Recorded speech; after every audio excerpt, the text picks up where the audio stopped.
This is a story about the mitochondria, or as you may have referred to in 8th grade science class, the powerhouse of the cell.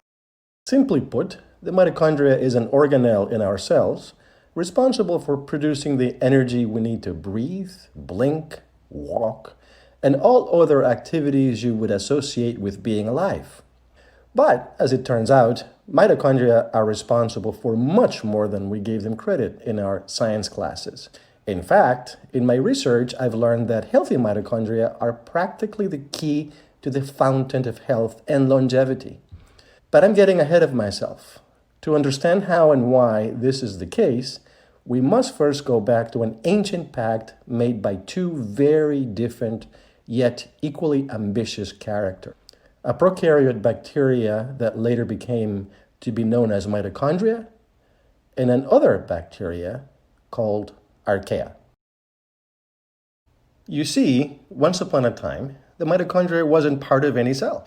It was a tiny bacteria all on its own, walking through the world, making energy out of a suddenly abundant molecule called oxygen. Like most living things, it had a desire to grow and expand, but its small size made that difficult. Also roaming around the world during this time was a cell called archaea. Archaea was big and had lots of storage space. It wanted to grow too, but because of its size, it needed massive amounts of energy to reproduce, and it could only make energy, very little of it, from its less readily available resources. One very fine day, by a stroke of luck, fate, God, the universe, or whatever order or chaos floats your boat, mitochondria and archaea met. They realized that they couldn't grow individually, but if they joined forces, they could grow exponentially. And so what we now know as the eukaryotic cell was formed, the building block of all complex life as we know it, including trees, plants, dogs, kittens, and even us, humans. But why am I telling you this? Because you see, I'm a medical doctor, and every day I see sick people come into my office that wouldn't be sick if their mitochondria were in good health. See, even after all these years, mitochondria are still the key to complex life.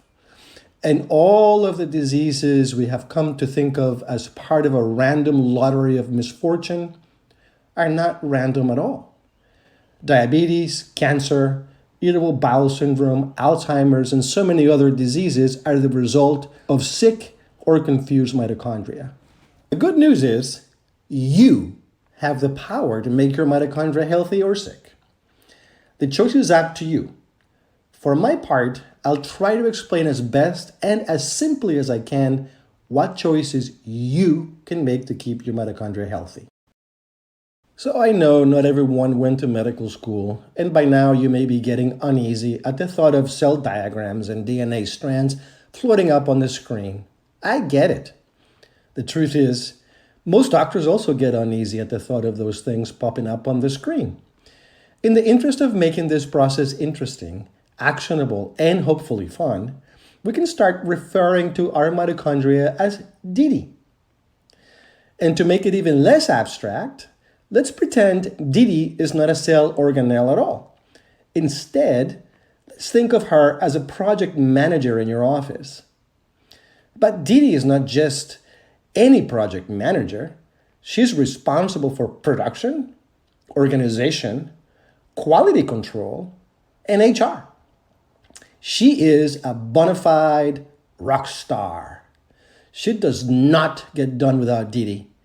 But like the rest of us, no matter how good she is at her job, she can get overworked and things can start to slip. As a medical doctor, my deepest desire is to help as many people live a long and healthy, happy life. Unfortunately, I have witnessed how disease destroys that possibility for a lot of people, and I don't want that to happen to you. Keep tuning into the adventures of Deedee and Dr.G to learn how you can keep your mitochondria healthy, and also how you can bring a sick mitochondria into health to accomplish just that, live a long and healthy, happy life.